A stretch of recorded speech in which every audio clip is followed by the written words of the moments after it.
Is-Segretarjat Assistenza Soċjali fi ħdan l-Azzjoni Kattolika Maltija ppubblika ktieb li jġib l-isem Anzjani Attivi Maltin u Għawdxin. Dan il-ktieb jiġbor fih ma' 70 esperjenza ta' Anzjani Maltin u Għawdxin u anke dawk ta' xi koppji li jirrakkuntaw kif wara l-irtirar baqgħu attivi fil-komunitajiet tagħhom. L-artikli ppubblikati f'dan il-ktieb inkitbu mill-Anzjani stess u diġà ġew ippubblikati fil-ġurnal l-Leħen fl-aħħar 3 snin bejn l-2015 u l-2018. Fil-preżentazzjoni ta' dan il-ktieb intqal li l-iskopu li anzjani oħra madwar Malta u Għawdex ukoll ikunu ispirati li jinvolvu ruħhom u jibqgħu attivi. Dan hekk kif huwa fatt magħruf li anzjani li jibqgħu attivi jkunu qed jgħinu lilhom infushom biex ħossuhom aħjar, kuntenti u f'saħħithom minflok jintelqu.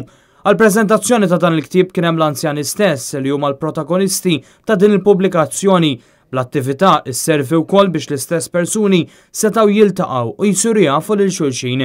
Fil-fatt din hija biss inizjattiva waħda minn sensiela li ħass Segretarjat Assistenza Soċjali li hija aġenzija ta' ħidma soċjali fi ħdan il-Knisja u li ilha sa mill-1962 tgħin lin-nies fil-bżonn anke finanzjarjament.